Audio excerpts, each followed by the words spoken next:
बिस्मिल्लाहिर्रहमानिर्रहीम। अस्सलाम वालेकुम नाज़रीन, आप यूट्यूब चैनल देख रहे हैं। मैं इमरान खान हूँ। थोड़े दिन के बाद ये वीलॉग है और रीज़न आपको पता है, मैं गिरफ़्तार हो गया था।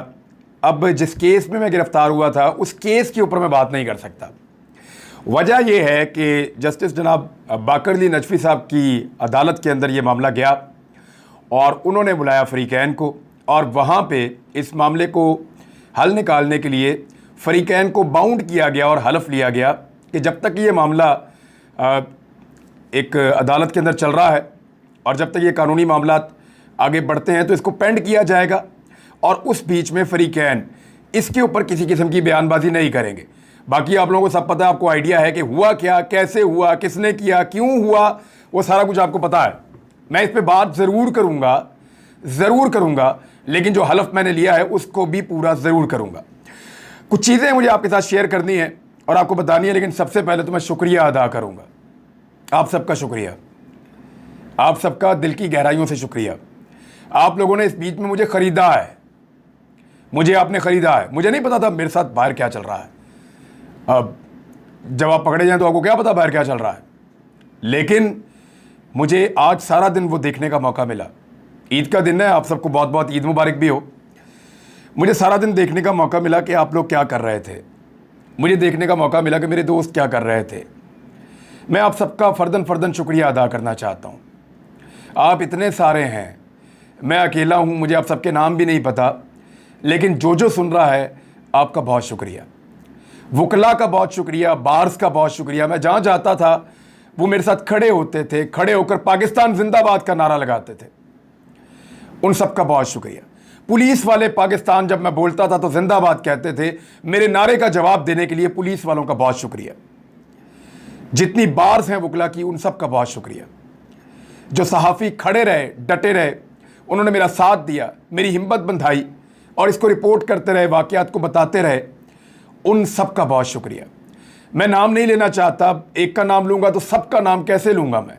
आप इतने ज़्यादा हैं, इतने सारे हैं कि मैं सिर्फ आपका शुक्रिया अदा कर सकता हूँ। जिन सियासी शख्सियात ने आवाज़ उठाई, बात की, उन सब का बहुत शुक्रिया। मेरे दोस्तों का, मेरे रिश्तेदारों का, उनका भी बहुत शुक्रिया। सिविल सोसाइटी का, आम लोगों का, सोशल मीडिया पे आवाज़ उठाने वालों का बहुत शुक्रिया। और सबसे ज़्यादा शुक्रिया उन बुज़ुर्गों का, उन माओ बहनों का और उन लोगों का जिन्होंने मेरे लिए दुआएं की हैं, जो मेरे लिए आवाज़ उठाते रहे, दुआ करते रहे और उन्होंने मेरी हिम्मत टूटने नहीं दी। अल्लाह रब्बुल इज़्ज़त की तरफ से आती है जो भी आजमाइश आती है, याद रखिएगा, कोई किसी का कुछ नहीं बिगाड़ सकता जब तक कि अल्लाह रब्बुल इज़्ज़त ना चाहे। कोई किसी को एक लम्हे के लिए कुछ नहीं कर सकता जब तक कि अल्लाह ताला ना चाहे। और मेरा ये मानना है और मेरा ये ईमान है कि मेरा अल्लाह अपने आदमी के ऊपर कभी इतना बोझ नहीं डालता जितना वो ना उठा सके। वो कभी इंसान को ऐसी आजमाइश में नहीं डालता जिसकी उसने उसको हिम्मत ना दी हो कि वो उसमें से निकल आए या उस पर पूरा उतरे। तो अल्लाह ताला, अल्लाह रब्बुल इज़्ज़त, वो बड़ा मेहरबान है, बहुत ताकतवर है, सारी ताकत उसके पास है। एक जुमला मैं आपको सिर्फ बता दूं, क्योंकि मैं केस के ऊपर तो बिल्कुल बात नहीं करूंगा और ना मैं कर सकता हूं, क्योंकि मैं कानूनी तौर पे बाउंड हूं। और मेरे वकला ने आज भी मुझे, मियां अली अशफाक साहब का फ़ोन आया, एक तो उन्होंने मुझे बड़ी डेंजरस चीज़ बताई जो मैं आपके साथ शेयर करूंगा, और मुझे पहले बतानी चाहिए ताकि रिकॉर्ड के ऊपर रहे, जब वो कार्रवाई मेरे खिलाफ हो तो वो रिकॉर्ड के ऊपर रहे कि क्या करने जा रहे हैं और कौन लोग करने जा रहे हैं, वो मैं आपको बताऊँगा। लेकिन वो आज भी मुझे फ़ोन करते कहते रहे कि यार इन केसेस के ऊपर प्लीज़ आपने बात नहीं करनी और इस पर कोई फरीक बात नहीं करेगा। मैंने कहा जी बिल्कुल ठीक है, मैं बात नहीं करूंगा, मैं अपना वादा पूरा करूंगा, क्योंकि वादा पूरा करने के चक्कर में ही तो ये मैं वादा ही तो पूरा करता हूं, असल में मामला ये है। अच्छा, इसमें मुझे जो अली ने बताया वो ये है कि शराफत जेल में बंद है और अली ने इसको ट्वीट भी किया है और मैंने भी इसके ऊपर कुछ इन्फॉर्मेशन पर हासिल की, लेकिन मैं वही आपको बताऊंगा जो अली ने मुझे बताया और एग्जैक्टली वही चीज़ें। शराफत से जेल में आकर मिले हैं कुछ लोग, दो बहुत ताकतवर लोग, एक कोई बड़ा पुलिस वाला और एक कोई और शख्सियत थी। ये उसको जाकर जेल में मिले हैं और उसको संगीन नताइज की धमकियां दी हैं कि तुमने कुछ भी नहीं किया, तुम इतने दिनों से जेल में पड़े हो और बाहर नहीं निकल सकते, तो तुम सोचो कि हम तुम्हारा क्या कुछ कर सकते हैं। और उसके बाद उन्होंने उसको 3 ऑप्शंस दिए मेरे वकील के मुताबिक। पहला ऑप्शन ये दिया कि तुम ये कहो कि किसी लड़की को इमरान रियाज खान ने कत्ल किया और कत्ल करके कहीं पे दफन किया हुआ है, ज़मीन में दबाया हुआ है। हम तुम्हें जगह बताएंगे, वहां जाकर तुम निशानदेही कर दोगे और हम तुम्हें छोड़ देंगे, फिर हम जाने और इमरान रियाज खान जाने। एक ऑप्शन ये दिया गया। उसको दूसरा ऑप्शन ये दिया गया कि इमरान खान मंशियात की कंसाइनमेंट्स के ऊपर डील करता है, यानी मंशियात का डीलर है, और हम तुम्हें नाम बताएंगे, तुम बंदों के नाम लोगे और उन बंदों को हम इमरान खान के साथ नत्थी करके जोड़ के हम जाने और वो जाने और तुम निकल जाओ बीच में से। और तीसरा ऑप्शन उसको ये दिया गया कि तुम ये कहो, अब ये मुबैना तौर पे ये सारी कहानी मेरे तक दो ज़राए से पहुंची है, लेकिन मैं जो बिलीव कर रहा हूँ, मियाँ अली अशफाक जो मेरे कौंसल थे, जो सारे मामला देख रहे थे कानूनी और इस केस को लड़ रहे थे, मेरा बचपन का दोस्त भी है, इसलिए मैं उस पर बहुत मेरा ट्रस्ट है। तो उसने मुझे बताया कि तीसरा ऑप्शन ये है कि इमरान खान कलअदम तंजीमों की फंडिंग करता है। इन तीनों में से कोई एक चीज़ शराफत लिख कर दे हलफनामे पे और फिर उसको छोड़ेंगे और मुझे पकड़ेंगे इसके बदले में, या इस केस में मुझे उलझाया जाएगा या फंसाया जाएगा। बाकी ये चीज़ अब हमारे तक पहुंच गई है, मेरी जिम्मेदारी थी मैं आपको बता दूं। अगर इन केसों में या इस तरह से मिलता जुलता कोई केस मुस्तकबिल में कोई बने या बनाया जाए तो आप समझ जाएं कौन कर रहा है, क्या कर रहा है, कैसे कर रहा है। वैसे इन चीज़ों से फ़र्क नहीं पड़ता। कुछ लोग ये कहते हैं कि सॉफ्टवेयर अपडेट हो जाते हैं। देखें, जिसके अंदर हुब्बुल वतनी की विंडो डाउनलोड हुई हो ना, उसको कोई सॉफ्टवेयर अपडेट नहीं कर सकता। मैं फिर आपको बता रहा हूं कि जिसकी विंडो में हुब्बुल वतनी हो ना, उसको कोई सॉफ्टवेयर अपडेट नहीं कर सकता। ये आप लोग जानते हैं, ये मेरे तमाम लोग जानते हैं, उन्हें पता है कि ऐसे नहीं हो सकता। मैं सिर्फ ये अदालती हुक्म की वजह से एक सर्टेन टाइम पीरियड तक कुछ चीजें आपको नहीं बताऊंगा, लेकिन अल्लाह रब्बुल इज्जत की ज़ात सबसे बड़ी है। जब मैं स्वात से निकल रहा था ना, तो मुझे काफ़ी आइडिया था कि मैं अरेस्ट हो सकता हूं। तो मैंने अपने जो साथी हैं, अजब खान मेरे साथ होता है, उसको और अली नवाज, मैंने इनको कहा, मैंने कहा यार आप लोग ये सामान लपेटो चलें। तो उनको आइडिया नहीं था कि अचानक हम निकल जाएंगे। मुझे बुखार भी था 2 दिन से, तो थोड़ा मैं बेहतर हुआ, तो मैंने नाश्ता किया। मैंने कहा सामान लपेटो चलें। मैंने कहा साहब किधर जाना है? तो मैंने कहा चलो दुनिया को दिखाते हैं कि सबसे बड़ा और ताकतवर अल्लाह है। ये जुमला बोलकर मैं हल्फन आपको कह रहा हूं, ये जुमला बोलकर मैं स्वात से निकला था कि चलो दुनिया को दिखाते हैं कि सबसे ताकतवर और बड़ा अल्लाह है, और वही है। और मैंने इन दिनों में दोबारा इस चीज़ का एक्सपीरियंस किया। कोई एक्सपीरियंस की ज़रूरत नहीं है, सबको पता है, वैसे ही हमारा ये ईमान है। आप सबका एक मरतबा फिर बहुत बहुत शुक्रिया, बहुत शुक्रिया आपका। आपने ख़रीद लिया मुझे, आप लोगों ने मुझे ख़रीद लिया। मैं ये कर्ज उतारने की कोशिश करूंगा रहती ज़िंदगी तक इसकी कोशिश करूंगा। खबरों पे आते हैं जी वापस, और पहली खबर ये है, एहसन इकबाल को भेरा पे जिन हालात का सामना करना पड़ा, उस फैमिली ने घर में आकर मुलाकात की और माफ़ी मांग ली। बेवकूफ़ समझते हैं, क्या समझते हैं? हमें अकल नहीं, हमें पता नहीं चलता। ये ऐसे हो सकता है कि वो लोग पब्लिक प्लेस पे खड़े होकर अपनी सिक्योरिटी को रिस्क में डाल के एक वफाकी वजीर को चोर चोर के नारे लगाएं और बाद में उनके घर जाके माफ़ी मांग लें? ऐसे होता है?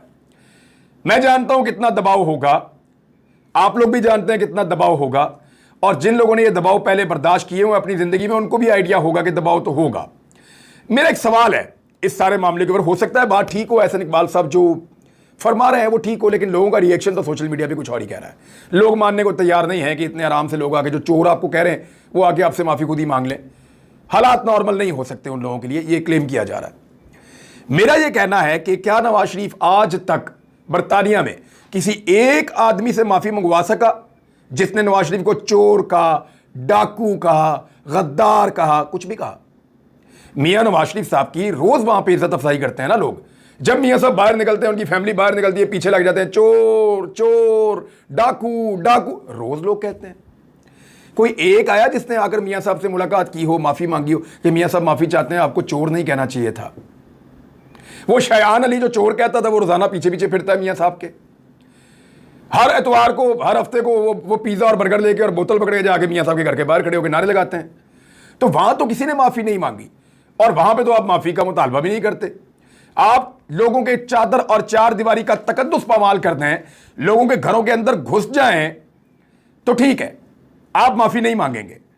यानी लोगों की निजी ज़िंदगी के ऊपर आप हमला कर दें, आप मुखालिफ सियासतदानों पर आवाज़ें कसें, आप यानी उनको मुखालिफ सियासतदान को एक आवाज कोई कस देना तो आप लोग कहते हैं कमाल हो गया, ये पब्लिक रिएक्शन है।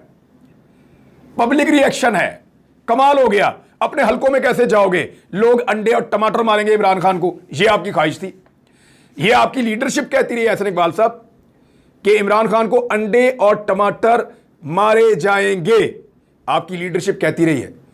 लेकिन इमरान खान जहां जाते हैं पब्लिक में लोग खुश होते हैं, आप जाते हैं लोग चोर चोर कहते हैं। वजह क्या है? लंदन में आप क्यों नहीं लोगों से कहते माफी मांगो आके? वहां कोई नहीं आके माफी क्यों नहीं मांगता? क्योंकि वहां पे उनके ऊपर वो प्रेशर और दबाव नहीं होता। आप लोगों का जीना हराम कर देते हैं पाकिस्तान के अंदर। अगर कोई आदमी अपनी दिल की आवाज बाहर निकालना चाहे तो इसी को कहते हैं फाशिस्ट रजीम, और ये है फाशिस्ट रजीम।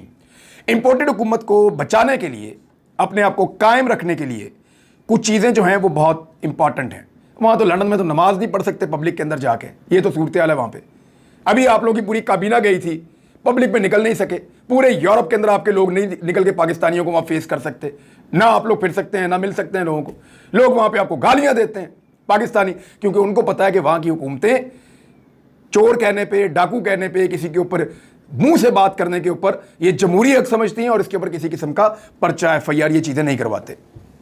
इंपोर्टेड सरकार की ज़िमनी इंतखाबात में हालत बहुत पतली हो गई है। वो ऐसे कि इमरान खान साहब के जलसे आपने देख लिए हैं, मैंने तो आज फुटेज निकाल के देखी है। लोग कीचड़ के अंदर खड़े हुए हैं, बारिश के अंदर खड़े हुए हैं, जलसे कर रहे हैं, और बहुत बड़े बड़े जलसे कर रहे हैं। उधर मरियम नवाज ने पूरा जोर लगा लिया, लोग निकलने को तैयार ही नहीं। जिन लोगों को जमा करके पूरे सरकारी वसाइल लगा के जलसों में लाया जाता है, वो भी कोई इधर फिर रहा है, कोई उधर फिर रहा है, कोई अपना खा रहा है, कोई पी रहा है, कोई आपस में बातें कर रहा है। लोगों ने अपनी अपनी पंचायत लगाई हुई है जलसे के अंदर। यानी यहां से पता चलता है कि लोग वोट डालने के लिए PMLN को तैयार नहीं है। अब उसका बंदोबस्त क्या किया जा रहा है? पाकिस्तान तहरीक इंसाफ ने बार बार इल्जाम लगाए हैं। बाबर ऐवान ने बाकायदा ये बताया कि हमने इन सबूतों को इकट्ठा किया और उनको देखा, और उसके ऊपर उन्होंने ट्वीट्स भी किए हैं। और यास्मीन राशिद पहले भी कर चुकी हैं कि 15-15, 20-20 हज़ार वोट जो हैं वो दूसरे हलकों से लाकर इन 20 हलकों के अंदर ठूसे जा रहे हैं, ताकि जो लोटे हैं, जो इलेक्शन लड़ रहे हैं, ये वोट उनको डलवाकर जितवाया जा सके 2 नंबर तरीके से। तो अब ये 2 नंबर तरीके से इलेक्शन अगर जीता गया तो जीता गया। इलेक्शन कमीशन ऑफ पाकिस्तान हो जाए, या बहुत ताकतवर शख्सियात हो जाए, या ब्यूरोक्रेसी हो जाए, सारा का सारा निजाम ऐसा लगता है कि हमजा शहबाज को इलेक्शन जितवाने के चक्कर में है। और ये दिखाई दे रहा है। मैं बतौर रिपोर्टर आपको मैं भी कह रहा हूं, बेशुमार रिपोर्टर और भी कह रहे हैं, बहुत सारे सहाफी बार बार कह रहे हैं कि यहां पे हमजा शहबाज की हुकूमत को बचाने के लिए, ताकि इंपोर्टेड सरकार जो वफाक में बनी हुई है वो बनी रहे, वो कायम रहे। और ये जो चूं-चूं का मुरब्बा पाकिस्तान में इस वक्त हुकूमत कर रहा है, इतनी सारी जमातों का, को 15-16 जमातें इकट्ठी हो गई हैं, और वो पाकिस्तान की अवाम को रोजाना की बुनियाद पर पीस रहे हैं महंगाई के जरिए से। उनकी हुकूमत कायम रह सके, क्योंकि अगर पंजाब गया तो सब गया। पंजाब के अंदर पूरे के पूरे वसाइल और ताकत इस्तेमाल की जा रही है। मेरी इतला के मुताबिक पेट्रोल की कीमत कुछ कम करेंगे अब ये, और वो कम इसलिए करेंगे ताकि ये हुकूमत बचाई जा सके, और ये हुकूमत बचाने के लिए वो पेट्रोल की कीमत कुछ कम करेंगे ताकि इलेक्शन से पहले लोगों को एक अच्छा जेस्टर दें। बहरहाल 100 रुपया तो इन्होंने पेट्रोल बढ़ा दिया, और इससे ज़्यादा इन्होंने बढ़ा दिया है डीजल। मरियम नवाज ने कहा कि आलमी मार्केट में $1 भी अगर पेट्रोल सस्ता हुआ ना, $1 भी, तो शहबाज शरीफ रिलीफ देंगे। लगभग $25 के करीब सस्ता हो चुका है। $100 से कम भी प्राइस आई है कुछ बीच में, $100 से कम भी प्राइस आई है बीच में। इन्होंने तो $1 नहीं बढ़ाया, $100 बल्कि बढ़ा दिया। यानी इतना झूठ, लोगों को इतना फ्रॉड, लोगों के साथ इतनी बेईमानी। इमरान खान के दौर में आप मईशत के अदाद शुमार उठाकर देखें जो शहबाज शरीफ के दौर में छपे हैं, तो रश्क आता है कि कमाल काम किया था उन्होंने। और इस दौर के अंदर इन्होंने जो तबाही फेरी है, बेड़ा गर्क करके रख दिया पाकिस्तान की मईशत का, कुछ पल्ले नहीं छोड़ा, गरीब आदमी को पीस के रख दिया इन्होंने। पेट्रोल कहां चला गया, घी कहां चला गया, आटा कहां चला गया, गैस की कीमत कहां चली गई, लोड शेडिंग कहां से कहां लेकर चले गए, इंडस्ट्री बंद हो गई, हजारों लोग बेरोजगार हो गए एक एक शहर के अंदर। बेड़ा गर्क किया इन्होंने। एक्सपोर्ट्स आपकी कहां गई, रेमिटेंसेज आपके कहां जाएंगे, टैक्स कलेक्शन का क्या करेंगे, और सख्त तरीन शराइत जो है IMF की, वो इन्होंने तस्लीम कर दी। अब राणा सनाउल्लाह का स्टेटमेंट आप देखें कि $100 कीमत बढ़ाने के बावजूद शराइत पूरी नहीं हो रही IMF की, क्योंकि पाकिस्तान की मार्केट रुक चुकी है, पाकिस्तान के लोगों का ट्रस्ट खत्म हो चुका है, पाकिस्तान के लोगों को सिस्टम पे एतबार नहीं रहा। लोग ये चाहते हैं कि उनको हक दिया जाए और वो इलेक्शन के जरिए से फैसला करें कि पाकिस्तान में किसकी हुकूमत होगी। लेकिन यहां तो बहुत बड़ी धांधली के इंतजाम दिखाई देते हैं, जिसपे शाह महमूद कुरैशी साहब ने कहा कि अब धांधली हुई अगर ज़िमनी इंतखाबात में तो श्रीलंका जैसे हालात हो जाएंगे। लोगों को कब तक चुप करवाया जा सकता है, ये सवाल उठाया जा रहा है। IMF और पाकिस्तान कर्ज पैकेज की बहाली के करीब पहुंच गया है और उसमें जो शराइत हैं जो पाकिस्तान ने तस्लीम किए हैं उसमें अखराजात कम किए जाएंगे, यानी आपके तरक्याती अखराजात भी कम हो सकते हैं, दीगर अखराजात भी कम हो सकते हैं। तो बहुत सारे ऐसे प्रोजेक्ट जो चल रहे थे हो सकता है वो आइंदा ना चल रहे हों। तवानाई की कीमतें जो है उनके अंदर इजाफा, तवानाई की कीमत जब बढ़ती है तो पाकिस्तान की इंडस्ट्री नीचे जाएगी, पाकिस्तान का गरीब आदमी पिसेगा, पाकिस्तान का मेहनत कश पिसेगा और पाकिस्तान की तरक्की रुकेगी उससे, और टैक्स वसूलियां ज़्यादा की जाएंगी। कैसे करेंगे जब तरक्की नहीं हो रही तो टैक्स कहाँ से लेंगे? तो पाकिस्तान ने एक अजीबोगरीब फार्मूले पे काम किया है और मुझे नहीं लगता कि ये इंपोर्टेड सरकार इतनी अहलियत रखती है कि पाकिस्तान को इन मामलात से निकाल सके। इस वीलॉग में अब तक के लिए इतना ही। अपना ख्याल रखिएगा, अपने इस चैनल का भी। अल्लाह हाफ़िज़।